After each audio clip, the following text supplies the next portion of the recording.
Lecture du livre Patriarches et prophètes d'Ellen White. Chapitre 59. Le premier roi d'Israël. Israël était gouverné au nom et par l'autorité de Dieu. La tâche de Moïse, des 70 anciens, des gouverneurs et des juges consistait simplement à faire observer les lois que le Seigneur avait lui-même proclamées. Ils n'avaient pas le droit d'en faire de nouvelles. Telle fut toujours la condition d'existence d'Israël en tant que nation. En outre, de siècle en siècle, des hommes de Dieu lui étaient envoyés pour l'instruire et veiller à l'exécution des lois. L'Éternel avait prévu le jour où Israël demanderait un roi.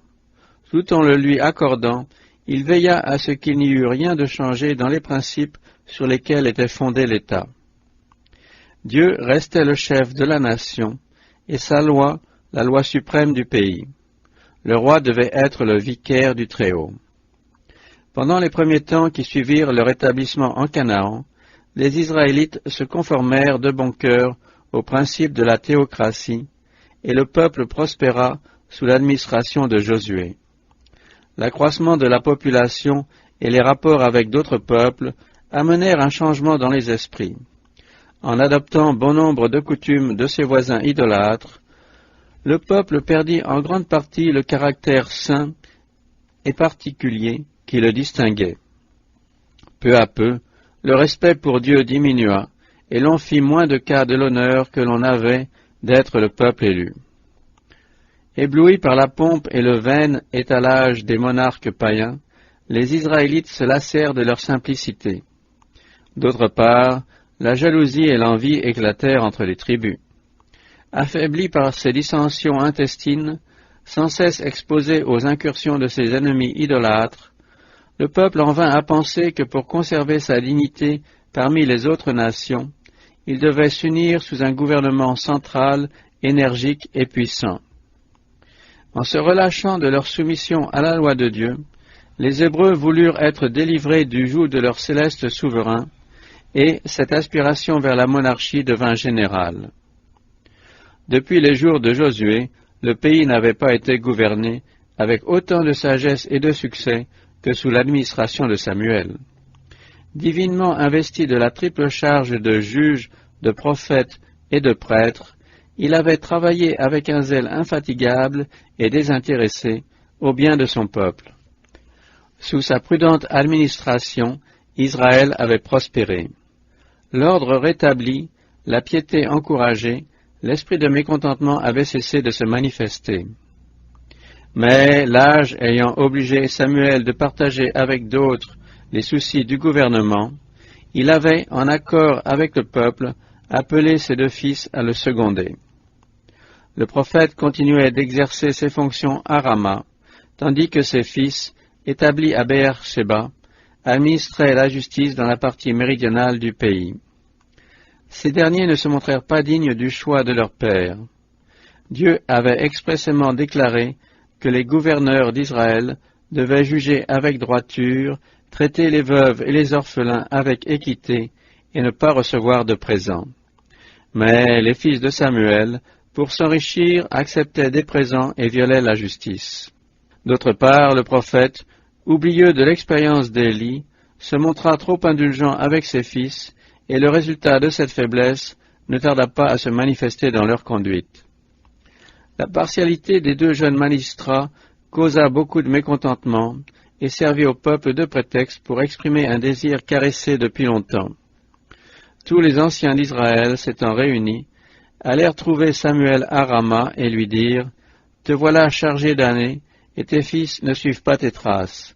Maintenant, établis sur nous un roi pour nous juger, comme en ont tous les peuples. » Les abus des fils de Samuel ne lui avaient pas été dénoncés. S'il les avait connus, il les aurait immédiatement destitués. Mais ce n'était pas là ce que voulaient les pétitionnaires. Samuel vit bien que le vrai mobile du mécontentement était l'orgueil, et que derrière la demande du peuple se cachait une détermination bien arrêtée. Aucune plainte n'était proférée contre lui. Chacun rendait hommage à la sagesse et à l'intégrité de son administration. Néanmoins, le vieillard crut voir dans cette requête une censure personnelle et une tentative directe de l'éliminer. Sans donner cours à sa tristesse ni adresser aucun reproche aux représentants du peuple, il en fit un sujet de prière et ne chercha de conseil qu'en Dieu seul. L'Éternel dit à Samuel, « Obéis à la voix du peuple dans tout ce qu'ils te diront. Ce n'est pas toi qu'ils rejettent, c'est moi qu'ils rejettent, afin que je ne règne plus sur eux. Ils agissent à ton égard comme ils ont toujours agi depuis que je les ai fait sortir d'Égypte jusqu'à ce jour. » Le prophète était repris de s'être affligé de l'attitude du peuple en ce qui le concernait. Ce n'était pas à lui qu'on avait manqué de respect, mais à Dieu, qui avait jusque-là nommé les gouverneurs de son peuple. Ceux qui méprisent et rejettent un fidèle serviteur du Très-Haut ne s'en prennent pas à l'homme, mais au Maître qui l'a envoyé. Ce sont les paroles du Seigneur, ce sont ses réprimandes et ses conseils qui sont foulés aux pieds. C'est son autorité qui est bravée. Les plus beaux jours d'Israël avaient été ceux où le peuple reconnaissait l'Éternel comme son roi, et où les lois et le gouvernement établi étaient reconnus comme supérieurs à ceux de tous les peuples. Voici ce que Moïse avait déclaré au sujet des commandements de Dieu. Vous les observerez et vous les mettrez en pratique, car cela prouvera votre sagesse et votre intelligence aux yeux des peuples, qui, entendant parler de toutes ces lois, diront, « Cette grande nation est le seul peuple sage et intelligent. » Malheureusement, les Hébreux s'étaient écartés de la loi divine et n'avaient pas atteint la hauteur à laquelle ils étaient appelés. Aujourd'hui, ils accusaient le gouvernement de Dieu d'être la cause de tous leurs maux et de toute leur folie. Voilà à quel point le péché aveugle l'esprit humain. Par les prophètes, Dieu avait prédit qu'un jour Israël aurait un roi. Mais cela ne prouvait nullement que cette forme de gouvernement fût meilleure ou conforme à sa volonté. Le Seigneur permettait simplement à son peuple de suivre son caprice, puisqu'il refusait de se laisser guider par ses conseils. Il lui fit dire par le prophète Osée, « Je t'ai donné un roi dans ma colère, et je te l'ôterai dans mon indignation. » Quand les hommes préfèrent choisir leur propre voie sans demander conseil à Dieu, ou, contrairement à sa volonté révélée, il accède à leurs désirs, mais c'est pour les amener, par des conséquences amères, à voir leur folie et à s'en détourner. L'orgueil et la sagesse de l'homme sont de dangereux guides. On finit toujours par découvrir que les désirs du cœur humain, quand ils sont contraires à la volonté de Dieu, sont une malédiction plutôt qu'un bienfait. Dieu désirait que son peuple, sentant son impuissance, ne demandât des lois et n'attendît du secours que de lui. Les Hébreux auraient pu alors occuper la haute position à laquelle il les appelait. Lorsqu'ils auraient un roi, ils se détourneraient de leur Créateur, se confieraient davantage en la force humaine et suivraient les égarements de leur prince. Samuel reçut l'ordre de se conformer aux désirs du peuple, tout en l'avertissant de la désapprobation divine et en lui faisant connaître les conséquences de son choix. Samuel rapporta toutes les paroles de l'Éternel au peuple, qui lui demandait un roi. Il leur parla ouvertement des charges qui allaient leur être imposées et leur fit le sombre tableau de la condition qui serait la leur, en contraste avec la liberté et la prospérité dont ils jouissaient. Il leur prédit que ce roi imiterait le luxe et la pompe des autres monarques, en mettant lourdement à contribution leurs personnes et leurs biens. L'élite de vos jeunes hommes, leur dit-il, sera réquisitionnée à son service pour en faire les cochers de ses chariots et les cavaliers de sa garde. Ils composeront les rangs de son armée, il les emploiera à cultiver ses champs, à recueillir ses moissons et à fabriquer des instruments de guerre à son usage.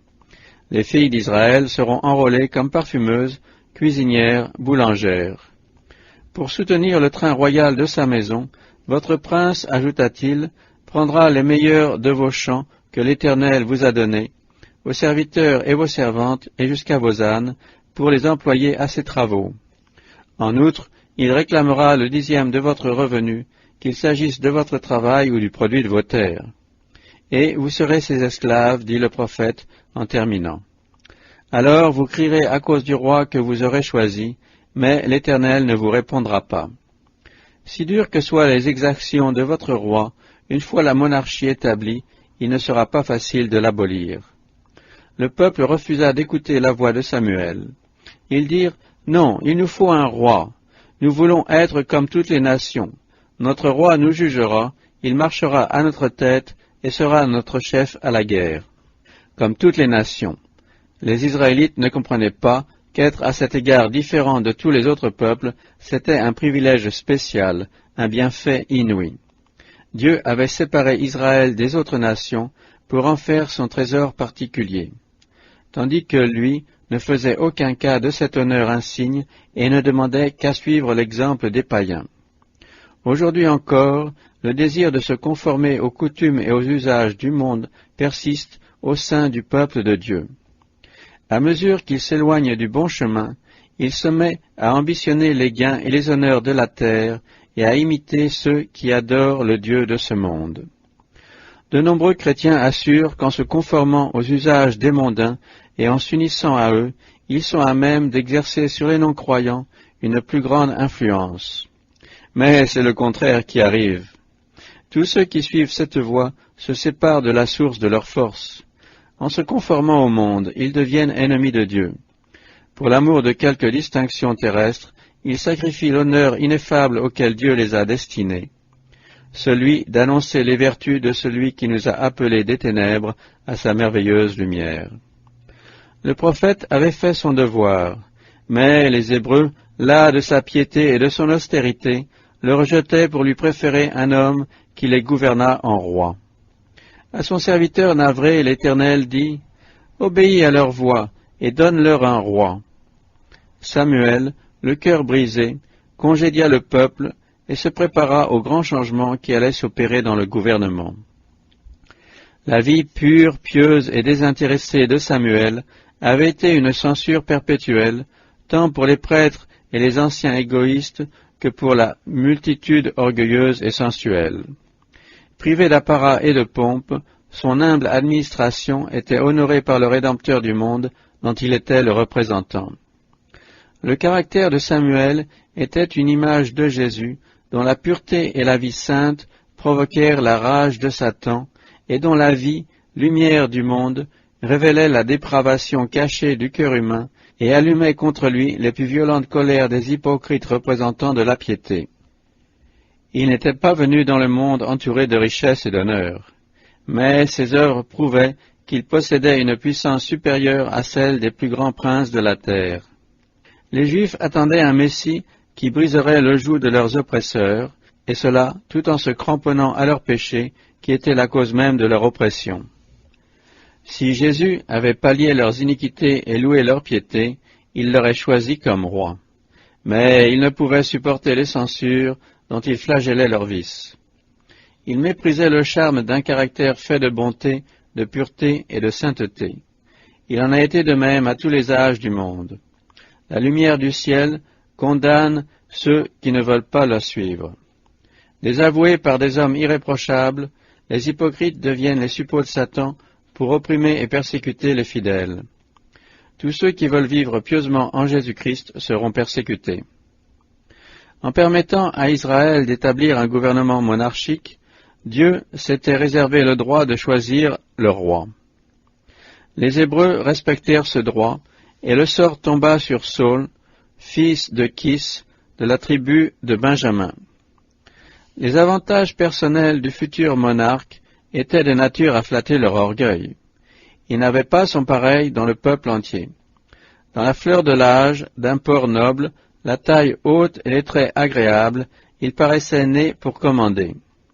Mais malgré tous ces avantages extérieurs, Saul était dépourvu des qualités essentielles qui constituent la vraie sagesse. Il n'avait pas appris dans sa jeunesse à réprimer l'impétuosité de ses passions, ni senti la puissance transformatrice de la grâce divine.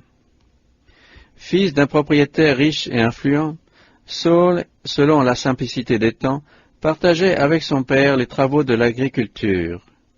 Quelques-unes des bêtes de Kis s'étaient perdues dans la montagne. Alors Saul, accompagné d'un serviteur, se mit à leur recherche. Après 3 jours de vaines randonnées, se trouvant non loin de Rama, la demeure de Samuel, le serviteur proposa à son jeune maître d'aller demander des renseignements au prophète. J'ai sur moi un quart de cycle d'argent, dit-il, je le donnerai à l'homme de Dieu, et il nous indiquera notre route. La coutume de ce temps voulait qu'en allant voir un personnage important, on lui fit un petit présent. Arrivés près de la ville, nos voyageurs rencontrèrent des jeunes filles qui étaient venues pour puiser de l'eau et leur demandèrent où était la demeure du voyant. Elles leur répondirent que le prophète venait d'arriver pour assister à un service religieux qui devait avoir lieu dans la localité même et que le sacrifice offert au haut lieu serait suivi du repas usuel.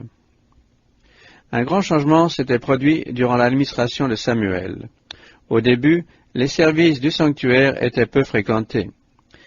À ce moment-là, en revanche, le culte du vrai Dieu était rétabli dans tout le pays et le peuple était assidu aux assemblées religieuses. Mais elles n'avaient pas lieu au tabernacle. Les sacrifices étaient offerts dans les villes des prêtres et des lévites, d'où l'expression de haut lieu. Arrivé près de la demeure de Samuel, le fils de Kis et son serviteur, qui ne connaissaient pas le prophète, se trouvèrent face à face avec lui.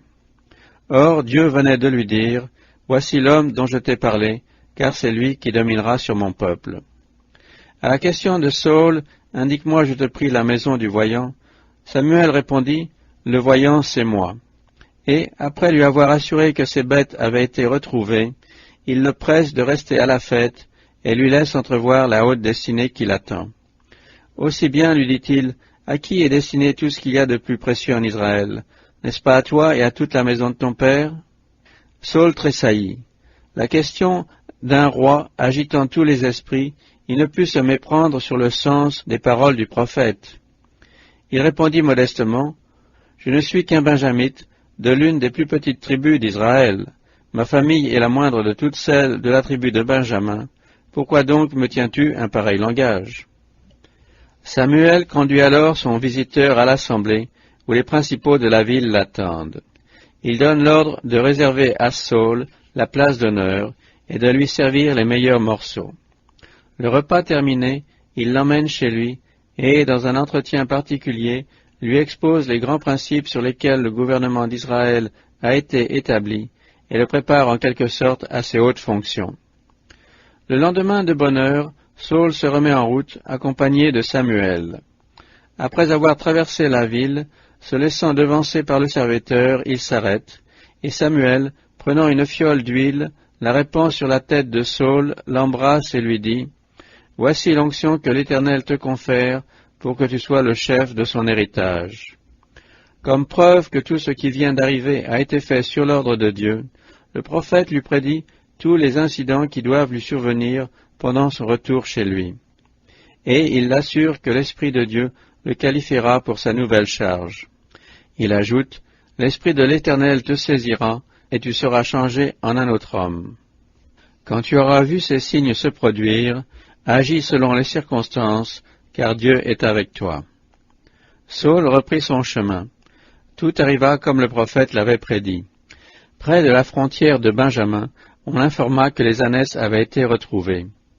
Non loin du chêne de Tabor, il rencontra 3 hommes qui allaient adorer Dieu à Béthel.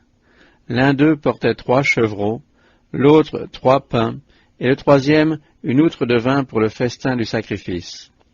Ils firent à Saül la salutation ordinaire, puis ils lui offrirent 2 pains. Arrivé en sa propre ville à Gibéa, il rencontra une troupe de prophètes descendant du haut lieu, précédés de luttes, de tambourins, de flûtes et de harpes, et qui chantaient les louanges de Dieu. Lorsque Saül se fut approché d'eux, il s'associa à leur cantique d'action de grâce et se mit à prophétiser avec eux. Sa parole fut si éloquente, il apporta tant de ferveur à cet exercice, que ceux qui l'avaient connu s'écriaient « Qu'est-il arrivé au fils de Kis? Saül est-il aussi au nombre des prophètes ?» Au cours de ce service divin tenu par les prophètes, un grand changement s'opéra en Saül. La lumière du Saint-Esprit, faite de pureté et de sainteté, brilla dans son cœur, en bannit les ténèbres et le révéla à lui-même tel qu'il était devant Dieu. Il entrevit la beauté d'une vie sainte.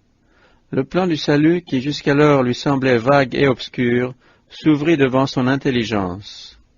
Appelé à entrer en lutte contre le péché et contre Satan, il sentit qu'il n'aurait de force qu'en Dieu, et le Seigneur le remplit de courage et de sagesse pour ses futurs devoirs.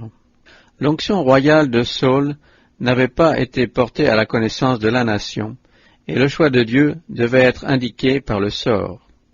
Samuel convoqua alors le peuple à Mitzpa. Après avoir imploré la bénédiction du ciel sur l'événement de la journée, on procéda à la cérémonie du sort, dont la multitude attendit le résultat en silence. La tribu, la famille et la maison furent successivement désignés, puis le sort tomba sur Saul, fils de Kis. Mais celui-ci n'était pas dans la foule. Accablé par le sentiment de la responsabilité qui allait tomber sur ses épaules, il s'était retiré à l'écart. On le ramena au sein de l'assemblée, qui admira sa démarche royale et sa taille majestueuse. Il les dépassait tous de la tête. Samuel lui-même, en le présentant au peuple, s'écria « Voyez-vous celui que l'Éternel a choisi? Il n'a pas son pareil dans le peuple entier. » Pour toute réponse, la multitude, en longue et brillante acclamation, fit entendre ce cri « Vive le roi !» Alors Samuel exposa au peuple le droit de la royauté, à savoir les principes sur lesquels le gouvernement monarchique était basé et par lesquels il devait être régi. Le pouvoir du roi était soumis à la volonté de Dieu. Il n'était pas un monarque absolu. Le discours du prophète, consigné dans un livre, précisait les prérogatives du prince ainsi que les droits et privilèges du peuple.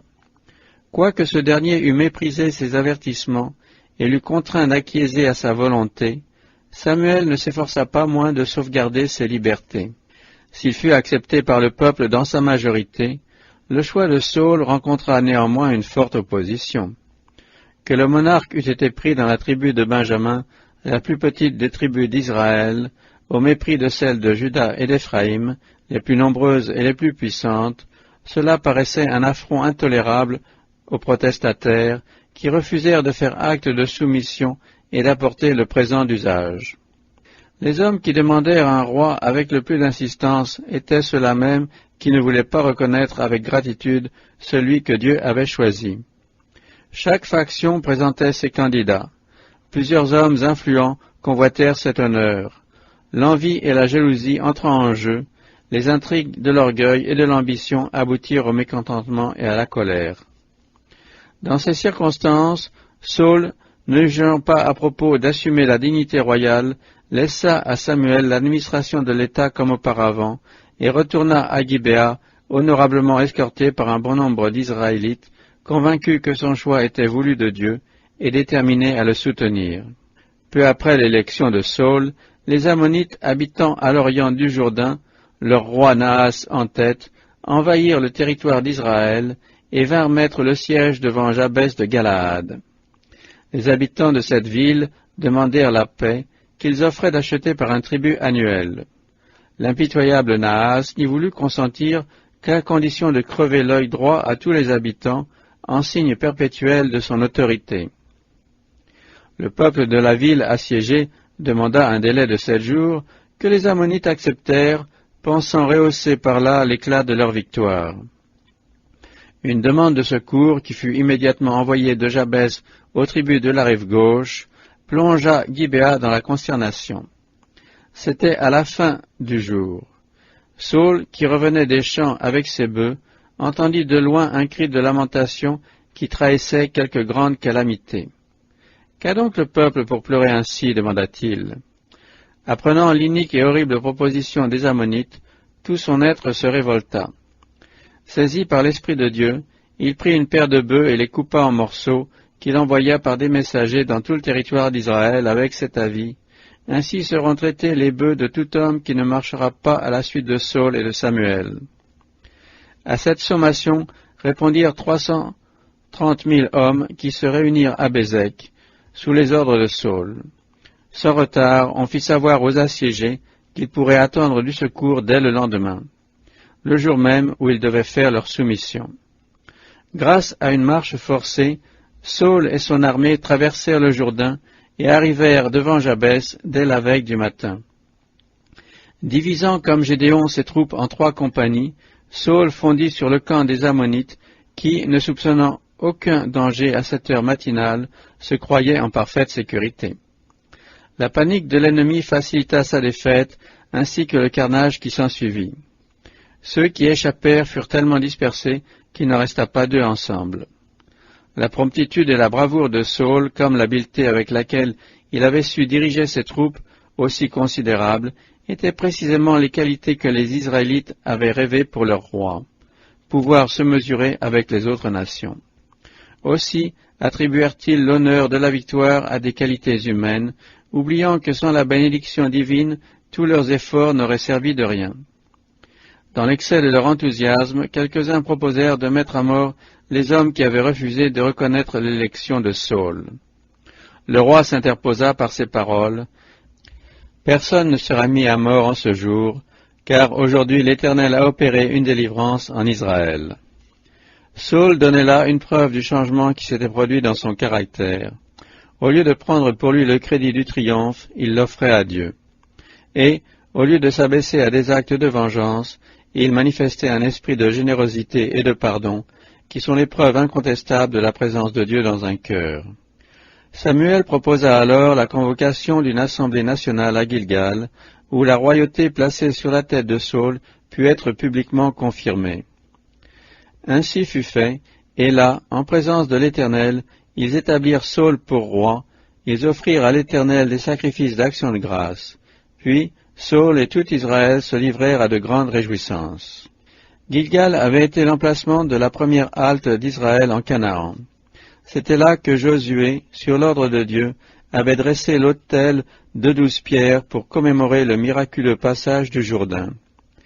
Là que la circoncision avait été renouvelée et qu'on avait célébré la Pâque après le péché de Kadès et le séjour dans le désert. Là que la manne avait cessé de tomber et que le capitaine de l'armée de l'Éternel était apparu comme commandant en chef des troupes d'Israël. De là, ces dernières étaient parties pour la conquête de Jéricho et d'Aï. Là aussi, après son péché, Akan avait subi son châtiment, et Josué, pour avoir négligé de consulter l'Éternel, avait conclu un malheureux traité. C'est sur cette plaine, au souvenir si émouvant, que Samuel et Saul se présentèrent devant la foule. Dès que les acclamations adressées au roi eurent cessé, Samuel, résiliant ses fonctions, fit ses adieux à son peuple. « J'ai obéi, dit-il, à votre voix dans tout ce que vous m'avez dit. J'ai établi un roi sur vous. Désormais, voici le roi qui marchera à votre tête. Quant à moi, je suis vieux, j'ai blanchi. J'ai marché à votre tête depuis ma jeunesse jusqu'à ce jour. Me voici donc, témoignez contre moi devant l'Éternel et devant son oint. De qui ai-je pris le bœuf? De qui ai-je pris l'âne? Qui ai-je opprimé? À qui ai-je fait violence? De la main de qui ai-je reçu un présent pour fermer les yeux en sa faveur? Je vous le restituerai. » Tout d'une voix le peuple répondit, « Tu ne nous as pas opprimés, tu ne nous as pas fait violence, et tu n'as rien pris de la main de personne. » Samuel ne cherchait pas seulement à justifier sa conduite. Il avait, peu auparavant, exposé devant le peuple les principes qui allaient régir le roi et la nation, et à ces paroles, il avait voulu ajouter le poids de son propre exemple. Associé à l'œuvre du Seigneur dès sa jeunesse, il n'avait eu durant sa longue existence qu'un seul objet en vue, la gloire de Dieu et le plus grand bien d'Israël.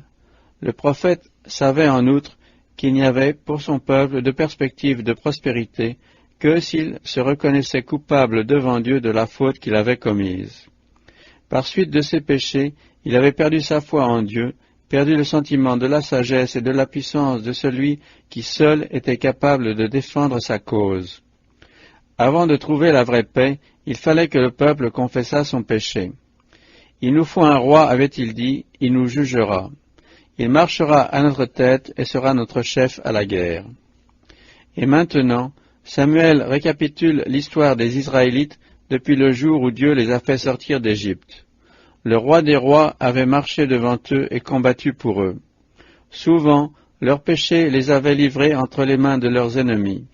Mais, dès qu'ils s'étaient détournés du mal, la miséricorde de Dieu leur avait suscité un libérateur. « L'Éternel vous a envoyé Gédéon et Barak, leur dit Samuel, et Jephthé et Samuel. Il vous a délivré des ennemis qui vous entouraient, et vous avez vécu en sécurité. Et néanmoins, menacé par un ennemi, vous m'avez dit, non, un roi régnera sur nous. Pourtant l'Éternel, votre Dieu, était votre roi. Samuel continue.